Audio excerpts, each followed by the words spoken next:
예, 화요일 묵상의 시간입니다. 예수님께서 율법을 완성하셨다는 의미는 이런 제목으로 또 오늘 묵상 시작하겠습니다. 어제 우리는 하나님께서 홍해를 건넌 그 백성들과 시내산에서 맺은 언약과 그 말씀들 속에 하나님과의 관계가 깨어지지 않게 하는 죄사함의 방법들과 더불어 관계가 회복됐을 때 하나님의 자녀로서 살아가는 모든 삶의 길, 그 기준들이 함께 있다는 것을 살폈습니다. 왜 이렇게 연대기적으로 성경의 역사를 살피기 전에 우리가 지금 이 율법에 대한 부분들을 다루는가 하면 신약에서 예수님께서 이 땅에 오셨을 때 바로 이 율법의 문제로 유대인들의 공격을 받았고 또 예수님께서 이 율법을 주신 그 하나님의 진정한 뜻을 전하는 그런 일을 하셨고 또한 나중에 이 사도 바울의 경우도 이 율법의 함정에 빠진 유대인들과 이 율법을 주신 의도를 가지고 구원의 방법을 전했기 때문입니다. 그러니까 말씀을 살피기 전에 이 율법으로 착되는 모든 문제에 이 연루된 것들을 알기 위해서 율법을 바르게 그 의도를 알아야 되는 거죠. 또한 교회 역사적으로 보면 중세 1000년 동안 이 로마 카톨릭이 그 헛된 짓을 함으로 말미암아 그 종교 개혁이 일어날 때 또 똑같이 그때도 믿음으로냐 행위로냐 하는 이 율법의 문제가 아주 크게 핵심이 됐었고 지금까지 이 문제의 연장선에서 지금도 교회들 속에 이 신학적 싸움들이 계속 있기 때문에 우리는 이 율법의 이 의미가 도대체 뭐냐는 걸 바르게 살필 필요가 있습니다. 그래서 우리는 이 율법을 주신 그 역사로 되돌아가서 하나님께서 어떤 상황 속에서 이 율법을 주셨는가 하는 그 실상을 좀 살펴서 오늘날 여러 가지 자신들의 견해를 가지고 주장하는 그런 그 어떤 주장에 휘둘리지 않고 창조주 하나님께서 온전한 진리의 성령 하나님을 통해 주시는 굳건한 말씀대로의 믿음 위에 그러니까 우리가 하나님의 뜻을 온전히 알고 그 의도를 알고자 하여서 그래서 그동안 계속해서 이집트 탈출로부터 시작되는 그 역사적인 과정들을 우리가 살펴온 겁니다. 6월절날 이집트를 탈출해서 홍해를 건너는 이 놀라운 사건이 그게 바로 이제 우리 예수님의 십자가의 그 구원의 의미, 보혈의 의미 그걸 상징하는 것을 우리가 좀 잘 알고 있는데요. 그래서 우리는 구원 그 이후의 성도들의 삶의 길이 어떤 것인지 역시 이 출애굽의 여정을 잘 살펴보면 또한 가나안에서 살아갔던 그 삶의 그들의 역사를 살펴보면 그걸 비교해 보면 정확하게 하나님께서 이 시내산에서 말씀을 주신 그 의미를 우리가 파악할 수 있습니다.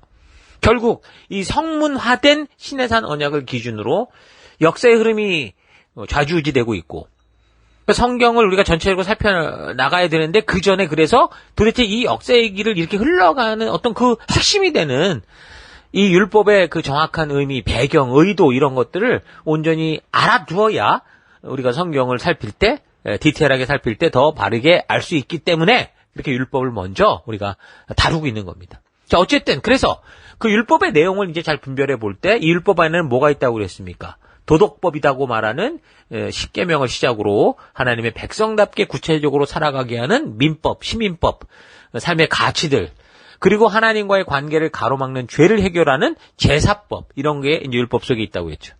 자, 그렇다면 우리는 이 율법들이 어떤 의미가 있는지 각각 어떤 의미인지 생각해 봐야 되는데 첫째, 제사법, 그러니까 그리스도가 흘려야 될 피 흘림을 동물의 모형으로 지키게 했던 그 제사법 이거는 어떤 거예요? 이제 실상인 그 메시아 그리스도가 오심으로 완성이 됐잖아요. 그 이야기는 이제 더 이상 이 제사법은 반복할 필요가 없는 거다라는 걸 우리가 알 수 있습니다. 죄의 대가는 다른 대체물 없이 뭐라고 그랬어요? 죄 지은 사람의 생명이 죽는 거라고 그랬죠. 그렇기 때문에 하나님께서 인간의 생명이 아닌 동물의 생명을 대신해서 용납을 해주셨었는데 그건 실제가 아니라 모형이라고 그랬습니다. 그래서 이제 진정한 죄의 대가에 합당한 그 어떤 대속의 제물 바로 예수님이 이 땅에 오시고 피 흘려 죽으심으로 말미암아 이제 죄로 말미암아 하나님과 단절된 그 관계가 온전하게 회복. 그러니까 죽음의 땅에서 생명 땅으로 나아가는 오직 길이요 진리요 생명인 그 길을 만들어 주심으로 해서 영원한 죽음의 나라에서 영원한 생명의 나라로 갈 수 있는 길을 열어 주신 거죠. 그래서 예수님의 십자가 죽음과 그 부활 이후에 이 제사법은 이제 영원히 반복할 필요가 없게 된 겁니다. 타락한 인간의 죄가 예수의 그리스도의 보혈로 말미암아 완전히 씻김을 받았기 때문이죠. 그래서 이 제사와 관련된 율법은 반복할 필요는 없고 그러나 그 이 제사 제도를 통해서 하나님이 원하셨던 그 의도, 그 의미를 바르게 파악해서 우리가 지금도 살아가면서 삶에서 죄를 짓고 또 넘어지기도 하는데 가능하면 이 죄를 멀리하고 죄 지었을 때는 이 회개의 원리를 따라서 바로 하나님께로 다시 되돌아올 수 있는 돌이켜서 부르심의 자리로 나아가는 그 길로 이제 우리가 살아가면 되는 겁니다. 그러니까 제사법, 의식법이란 이 성막 중심으로 행해졌던 그 성전 제도, 제사장 제도, 뭐 5대 제사, 그래서 뭐 번제, 소제, 속제제, 속건제, 화목제 이런 것들. 또 7대 절기, 그래서 유월절, 뭐 무교절, 칠칠절, 뭐 나팔절, 대속제일, 뭐 초막절, 안식일 이런 것으로서 동물 제사와 관련된 모든 종교 의식을 말하는 거거든요. 그래서 이런 것들은 다 하나님의 때에 이 구세주로 오실 예수님의 구속 사역의 모형으로서 그렇게 행할 수 있도록 하게 한 겁니다. 그런데 이제 그 실체, 그러니까 구세주 예수께서 오셨으니까 그동안 동물의 피를 통해 모형으로 하던 그런 모든 것들이 어떻게 된 거예요? 이제 완전하게 완성이 된 거예요. 그래서 그 일들을 더 이상 반복할 필요가 없게 된 겁니다. 이 이야기에 대해서 아주 자세하게 히브리서 10장에서 얘기를 하는데 제가 히브리서 10장을 읽어드리겠습니다. 현대 성경으로 1절부터 14절까지 읽어드리겠습니다. 율법은 장차 그리스도께서 우리에게 주실 그 좋은 것들을 어렴풋이 보여주는 그림자에 지나지 않을 뿐 실체는 아닙니다. 그래서 옛 제도에 따라 희생제물을 해마다 반복해서 드렸지만 사람들은 결코 구원을 받지 못했습니다. 만일 거기에 구원할 능력이 있었다면 단 한 번의 희생제물로도 충분히 해야 할 것이고 예배드리는 사람들도 그것으로 정결해져서 죄짓고자 하는 마음이 사라져야 마땅합니다. 그러나 사실은 그와 반대였습니다. 해마다 드리는 희생제사는 그들의 마음을 순화시키기는커녕 도리어 불순종과 죄를 되새기게 하였으니 황소와 염소의 피로는 실제로 죄를 제거할 수 없는 것입니다. 그리스도께서 이 세상에 오셨을 때 이렇게 말씀하신 것도 이 때문입니다. 오 하나님, 황소와 염소의 피로는 흡족해 하실 수 없는 당신은 당신의 제단의 희생제물로 삼으시려고 저를 인간이 되게 하셨습니다. 죄를 용서받고자 당신 앞에 죽여 태운 희생제물도 당신의 마음을 흡족하게 해드릴 수는 없었습니다. 그래서 나는 보십시오. 성경에 기록된 대로 제가 당신의 뜻을 이루려고 목숨을 버리기에 왔습니다 하고 말씀드린 것입니다. 그리스도께서는 옛 제도가 요구하는 여러 가지 희생제물로는 하나님을 흡족하게 해드리지 못한다는 것을 말씀하신 후에 나는 내 목숨을 버리기 위해 왔습니다 라고 덧붙여서 말씀하셨습니다. 그리스도께서는 훨씬 더 나은 제도를 세우시려고 첫 번째 제도를 폐지하셨습니다. 그러니까 제사법에 대한 것은 더 이상 반복하지 않도록 했다 그 말인 거죠. 10절. 그리고 이 새로운 계획 아래 우리를 위해 단 한 번 죽으신 그리스도의 죽음으로 우리는 죄를 용서받아 거룩한 사람이 되었습니다. 옛 계약 아래에서는 제사장들이 날마다 제단 앞에 서서 희생제물을 드렸으면서도 결코 우리의 죄를 제거할 수 없었습니다. 그러나 그리스도께서 언제까지나 유효한 단 한 번의 희생제물로서 자신의 몸을 하나님께 드리고 우리 죄를 용서받으셨습니다. 그리고 나서 그리스도께서는 가장 높은 영예의 자리인 하나님 오른편에 앉으셔서 자신의 원수들이 발 아래 굴복할 그날을 기다리고 계십니다. 그리스도께서는 이 단 한 번의 희생제사로 거룩하게 만든 사람들을 모두 영원히 하나님 앞에서도 완전한 사람으로 만들어 주셨습니다. 분명한 이야기를 우리에게 해주고 있죠. 그러니까 성막 중심으로 죄의 문제를 해결하기 위해 그 모형으로 행해지던 이 율법, 의식법, 제사법은 우리 구주 예수 그리스도의 오심과 십자가의 죽으심과 부활로 더불어서 더 이상 반복할 필요 없는 완전하게 이루어진 그런 완성된 법이 됐다 그 말입니다. 그래서 그 결과 우리는 뭐 성전 중심의 그 율법은 더 이상 지킬 필요가 없게 된 거죠. 그래서 타락한 인간의 완전한 죄 씻음은 이런 동물 제사가 아니라 우리 하나님께서 직접 이루시는 그 오직 예수 그리스도의 보혈뿐이다. 이 보혈만이 영원하다라는 걸 이제 알게 했던 겁니다. 자, 이런 사실을 우리가 잘 기억해야 돼요. 그래서 제사를 반복하는 것은 죄를 용서받는 그 어떤 하나님의 유예가 되기도 하지만 그러나 그것을 통해서 우리는 더욱더 실체가 오셔야 되는 소망이 더 생기는 우리의 그런 늘 이게 죄를 벗어날 수 없는 그 동물을 죽여도 끝도 없는 이런 삶이 아니라 이 정말 끝없는 문제를 해결해 줄 수 있는 그분이 오시기를 기대하는 그런 소망하는 마음을 갖게 하는 거라 그 말이었죠. 자, 비슷한 거는 이제 할례 같은 경우도 그래요. 하나님께서 아브라함이 그 하나님의 약속을 믿지 못하고 자기 방법으로 이스마엘을 낳았을 때 한동안 침묵하셨죠. 그리고 나중에 이제 나타나셔서 그렇게 이제 그에게 뭐라고 말했냐면 인간적인 이런 방법으로 내가 이 일을 이루어가는 게 아니다. 하나님의 살아계신과 역사하심을 믿는 믿음, 네가 몇 살이 됐든, 네가 어떤 상태이든 내가 이룰 것이다라고 하는 하나님이 이루실 것이라고 하는 하나님의 약속을 믿는 믿음으로 살아가는 그 하나님을 경외함으로 살아가는 것이 하나님의 백성된 것이다라는 사실을 알게 하기 위해서 그때 이제 할례를 행하게 했거든요. 그래서 이런 하나님의 약속을 믿지 않고 행하지 않는 경우 하나님은 그런 사람을 하나님과 관계없는 존재로 알겠다고 할 정도로 이 할례의 의미를 두었습니다. 왜냐하면 그 중요한 의미를 잊지 말았어야 됐기 때문에. 그래서 만약에 할례를 받지 않는 경우 이 믿음의 공동체에서 쫓겨날 것이다라고 말할 정도였으니까요. 그러니까 하나님을 절대적으로 믿음으로 내가 하나님과의 관계 가운데 있는 그 존재라는 그 믿음의 고백이 바로 할례예요. 그 할례도 그 행위가 아니라 그 하나님의 뜻을 알고 순종하는 그 믿음에 있는 거예요. 그래서 구약의 할례는 이제 예수님 이후 예수님을 하나님께서 보내신 구세주여 주인 되심을 믿음으로, 그러니까 그렇게 하나님이 그 생명을 이어가시는 그 모든 일을 해결하시는 분이다라는 것을 믿는 믿음으로 이제 세례라는 걸로 대치가 된 거죠. 그래서 구약의 유월절과 같이 예수님의 피로 말미암는 구원의 의미를 되새기는 거, 그거는 이제 성찬식으로서 우리가 대체해서 오늘 신약교회에서는 그래서 이제 할례가 아니라 세례, 그리고 이제 예수의 피로 말미암는 구원을 의미하는 성찬식으로 우리가 자주 되새기면서 이런 삶을 살아가는 거죠. 그래서 그런 행위를 반복하는 것보다 더 의미 있는 것은 그런 일을 하게 하신 하나님의 진실한 의도, 그 뜻을 알고 바르게 실천할 수 있는 그 순종의 삶으로 그게 진짜가 되는 거예요.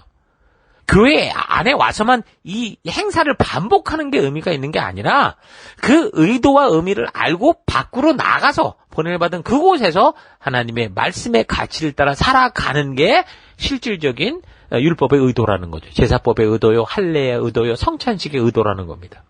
그 성찬식의 경우는 예수님께서 우리로 하여금 주님이 다시 오실 때까지 그래서 그 하나님의 진심을 잊지 않도록 하기 위해 행하라 하신 거죠. 결국 뭘 잊지 않는 겁니까? 바로 이런 구속의 제물, 진정한 대속의 제물이 우리에겐 꼭 필요하다. 이 죽음의 땅에서 생명의 땅으로 가기 위해선 하나님께서 손을 내미셔야 된다. 그 일을 바로 예수님을 통해 이루셨다라는 걸 기억하게 하는 겁니다. 그래서 우리 교회 같은 경우는 사실 이 성찬식을 한 달에 한 번씩 매 첫 주에 했었는데요. 근데 요즘에 팬데믹으로 인해서 코로나 바이러스로 인해서 한동안 하지 못했는데 이제 좀 더 안전해질 때는 곧 또 행하면서 우리가 이런 의미들을 잘 기억할 수 있는 그런 시간으로 삼고자 합니다.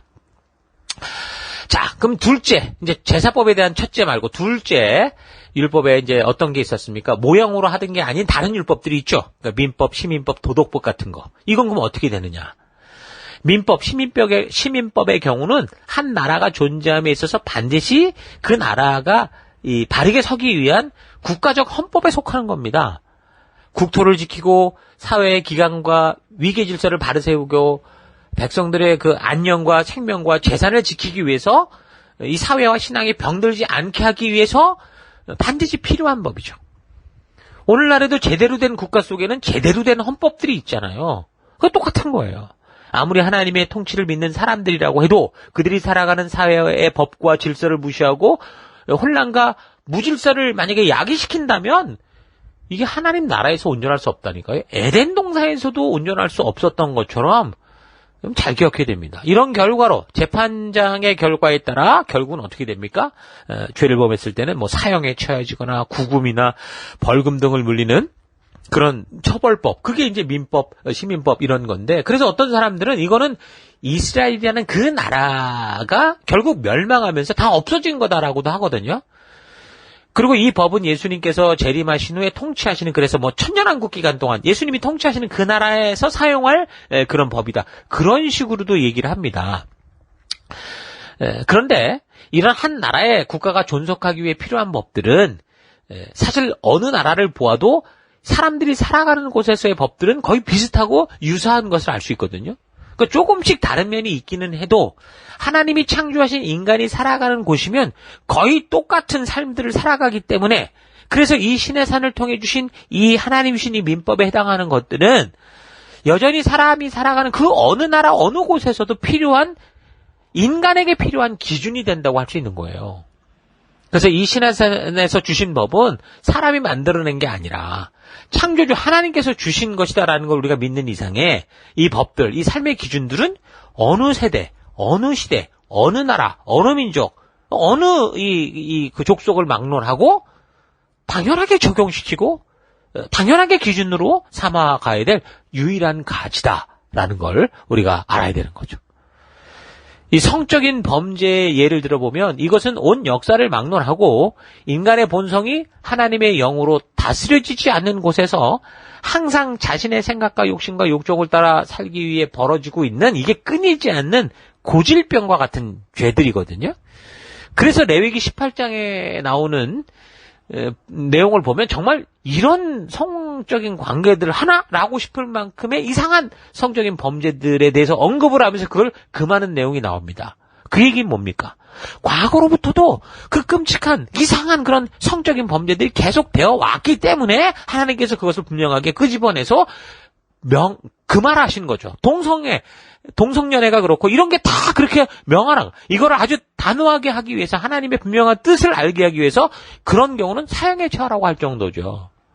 그러니까 우리를 창조하신 하나님만이 하실 수 있는 내가 이 땅을 만들었으니까 이 땅에 사람을 만들었으니까 이 사람들이 축복받고 살아가려면 이건 안 돼. 이건 절대 해서는 안 돼. 이렇게 해야 돼라는 창조주가 주신 너무도 중요한 거룩한 삶의 기준이요 가치가 되는 거예요. 그래서 이렇게 신해산 율법 속에 나오는 민법에 해당되는 것들을 우리가 옛날 법이야 이런 식으로 피한 것으로 생각한다면 오늘날 벌어지고 있는 사실 과거로부터 계속되고 있는 동성에 대한 죄악이나 소와 성애 동물 성애 동물 이상한 성 이런 거에 대해서 옳고 그름을 분별하지 못하는 거예요. 이게 다 사람이 원하는 건데 어떠냐 이런 식으로 인간의 취향이고 인간의 본능이고 이런 식으로 완전히 이 짐승처럼 생각하게 되는 거죠. 인간의 탈을 쓴 짐승이 되는 겁니다. 무엇보다 이 민법들은 그래서 하나님 주신 이런 구체적인 법들은 구원받아서 새롭게 태어난 하나님의 사람들이 하나님 나라의 백성으로서 반드시 우리가 어느 땅에서 살아가든 하나님의 가치를 따라 살아가야 되는 삶의 유일한 길로 이 땅을 이 가치로 이렇게 바꾸도록 주신 것이기 때문에 반드시 이 하나님 주신 의도와 그리고 그 내용들을 우리가 바르게 알고 지켜가야 되는 겁니다. 하나님과 인간, 그리고 인간들 서로의 관계 속에서 지켜가야 할 것을 창조주로서 정해주신 이 모형이 아니라 실제적인 삶의 윤리이기 때문에 단지 교회를 다니는 성도만이 아니라 사실 피조된 모든 세계 속을 살아가는 모든 인류를 향한 창조주가 주신 삶의 유일한 기준이요 가치다. 그게 바로 율법이다라는 거, 율법 속에 나오는 이런 민법들이다라는 걸 기억을 해야 됩니다. 그리고 십계명으로 대표되는 이제 도덕법 같은 경우 무엇보다 하나님과의 온전한 관계와 인간들의 삶에 복되게 하는 바른 관계에 관한 것이기 때문에 이 또한 신해산 율법 이전부터도 반드시 바르고 온전하게 지켜야 할 하나님의 백성이라면 살아갈 하나님이 알려주신 율법이요 법도였죠. 그러니까 창조주의 시기에 주실 수 있는 모든 인류들이 지키고 살아가야 될 창조로부터 하나님이 끊임없이 그 백성들에게 말씀해 주신 하나님이 직접 주신 법도입니다. 그래서 가장 먼저 하나님과의 회복된 관계가 없이는 이게 어떤 영적인 삶도 불가능하기 때문에 하나님께서는 이미 인류의 시작으로부터 하나님을 믿는 그 믿음의 관계를 항상 중요하게 알고 그렇게 행해 오신 거죠. 아브라함의 경우도 하나님의 살아계심을 믿는 관계가 형성되므로 하나님께서 그를 통해 하나님의 뜻을 이루어 가시는 일을 그렇게 이루어 오실 수 있었던 거예요. 그가 홍수 심판 이후에 정말 하나의 어떤 계기를 만들었던 그 인물이 바로 아브라함의 믿음이라는 거죠. 관계의 개선과 온전함이 없이는 어떤 일도 도모할 수 없기 때문에 그래서 하나님은 시내산에서 언약을 맺은 백성들에게 가장 먼저 하나님과의 바른 관계의 중요성을 그래서 알려주시는 거. 그게 바로 십계명인 거죠. 그래서 하나님을 사랑하고 이웃을 사랑하며 살아가도록 하는 이 십계명은 창조로부터 어느 시대 어느 나라와 어느 족속을 막론하고 반드시 지켜야 될 만고불변의 법칙이다라는 거 기억하십시오. 그러니까 오늘날 예수 그리스도로 말미암아 구원받은 성도들에게 하나님의 백성다운 신앙과 성도로서의 행함을 알게 하는 유일한 법칙이고 행동 원칙이고 삶의 원리고 기준이 되는 겁니다. 이건 모형이 아니라 실제적 삶의 윤리이기 때문에 영원히 없어지지 않고 주님 다시 오시는 그날까지 하나님 나라 백성답게 사는 기준과 가치가 되는 것. 이 말씀을 따라 살아갈 때 우리가 하나님의 약속한 하나님의 우리를 기다리시는 이 세상 끝에서 그 천국에서 우리가 하나님을 만날 수 있는 거예요. 어떤 사람들은 마태복음 5장에서 우리가 살피는 이 본문에서 영원히 폐해지지 않는 것이 이 도덕법이다라고 하는데 이 도덕법만이 아니라 이 온 율법 전체가 하나님의 의도가 담겨 있기 때문에 하나님께서 완성하신 완전한 구원의 피에 관련된 것들 외에도 하나님의 뜻을 하나님의 나라를 온전히 이루어갈 수 있는 그런 중요한 것이다라는 걸 기억해야 됩니다. 사실 모형의 실체로 오신 예수님의 피로 완성된 법들도 하나님께서 예수님을 이 땅에 보내신 진실한 뜻과 온전한 의도를 바르게 알고 그래서 예수님만이 길이요 진리요 생명으로 바르게 하는 믿음의 삶으로 지켜져야 되는 것도 잊지 말아야 됩니다. 그래서 우리가 늘 말하지만 문자적인 어떤 그런 율법주의를 말하는 게 아니라 이 율법을 주신 하나님의 의도, 이 율법에 이런 구절을 주신 이런 계명을 주신 하나님의 뜻 이걸 우리가 온전히 알고 그 뜻대로 살아가야 되는 거 잊지 마십시다. 자, 그래서 오늘 예수님께서 이 율법을 완성하심으로 우리에게 주신 건데 그래서 오늘 하루 나는 이 시내산에서 하나님이 주신 소위 율법이라고 부르는 말씀을 어떻게 이해하고 있고 어떻게 이 말씀을 적용하며 살아가고 있는지 차분히 좀 되돌아보시기 바랍니다. 율법과 관련된 자료들을 찾아보면 여러 가지 타당한 논리를 가지고 있을 때 충분히 이해가 가는 이야기들을 많이 하는데 이 율법을 처음 주셨던 하나님의 의도를 근거로 이 율법을 바르게 보는 접근들은 없는 것으로 보입니다. 그러니까 율법을 무엇이라고 정의하느냐에 따라서 이 율법을 받아들이는 방법이 너무 다양하고 해석도 다 다른 거죠. 그래서 우리는 이 율법에 대해 말하고 있는 사도 바울, 야고보, 또 종교개혁자들의 그런 주장들을 바르게 이해해야 되지만 무엇보다 예수님께서 직접 말씀하신 율법에 대한 정의와 또한 이 율법이 어떤 역사적 과정에서 주어진 것인가를 살펴서 그 율법을 주신 하나님의 의도를 바르게 알므로 이 율법에 대한 바른 이해를 할 수 있는 그런 안목을 가지는 거 너무 중요합니다. 그래서 역사적인 이런 사실을 근거로 율법을 주신 하나님의 의도를 제대로 모르는 사람들은 마치 율법이 아니라 은혜라고 하는 이 사도 바울과 율법은 폐하여지지 않고 영원하시다고 하는 예수님이 무슨 다투는 것처럼 보이고 또 믿음으로 구원을 얻는 것을 전하는 사도 바울과 행함이라는 열매의 중요성을 말하고 있는 야고보가 서로 싸우는 것처럼 그렇게 보일 수도 있습니다. 성경을 살필 때 그래서 먼저 역사적인 배경을 잘 알면 이런 문제에 대해서 우리가 바르게 해결할 수 있는, 분별할 수 있는 안목을 가질 수 있습니다. 그 말씀을 주신 하나님의 의도를 알아야 모든 게 제대로 보이는 거죠. 그래서 율법도 마찬가지로 율법이 포함하고 있는 도덕법과 민법과 의식법, 제사법들의 이 목적과 의도를 제대로 알아야 예수님의 말씀과 또 사도 바울의 증거와 야고보서의 말씀들을 바르게 이해할 수 있고 다른 말이 아니라 같은 말을 하고 있다는 걸 알게 되고 또한 종교개혁자들의 수고와 노력도 바르게 알게 될 것이고 그리고 그 목숨을 건 종교개혁의 과정에서 그릇된 것을 타파하기 위해 과했던 건 뭐였나? 종교개혁은 좋았으나 어떤 것에서 선을 넘어가 버렸냐? 이런 것들도 우리가 바르게 분별할 수 있는 그런 눈을 가질 수 있게 될 겁니다. 자, 이런 사실 잊지 마시고 하나님께서 이집트 죽음의 땅에서 홍해를 건너 시내산으로 인도하여 그 백성들에게 주셨던 이 성경의 역사에 이 성경 역사의 방향을 결정하는 율법, 시내산 언약의 의도와 내용들을 바르게 알아서 우리 삶의 현장에서 하나님께서 주신 이 말씀의 기준과 가치를 따라 그렇게 승리하며 살아가는 여러분 되기를 축원합니다. 자, 오늘 하루도 힘내십시오. 잠시 기도하겠습니다. 하나님께서 우리를 복된 존재가 되게 하시려고 하나님의 자녀된 백성들이 살아가는 길들을 시내산 언약, 이 율법을 통해 세밀하게 주셨는데 그런 하나님의 의도를 알려하기보다 단지 이 율법의 말씀들을 종교의 방법으로 또는 구원의 방법으로만 취급하며 논쟁과 다툼 속에 살아온 것을 회개합니다. 이 율법이 그냥 시내산에서 새롭게 생겨난 것이기 이전에 이미 창조의 때부터 하나님께서 피조물 된 백성들에게 기대하시고 알게 하신 하나님의 뜻인 것 잊지 않고 우리가 하나님의 피조된 백성으로 살아갈 방법과 길과 가치와 기준을 이 말씀 속에서 잘 분별할 수 있도록 인도하여 주옵소서. 무엇보다 성경과 역사를 통해 하나님의 진실한 의도를 알아서 성경을 통해 우리에게 알게 하신 하나님의 진정한 마음을 만나게 하시고 그 진실한 마음을 알기에 우리 하나님을 사랑하고 동행하는 길을 즐거워하는 삶 살아가는 우리가 되길 원합니다.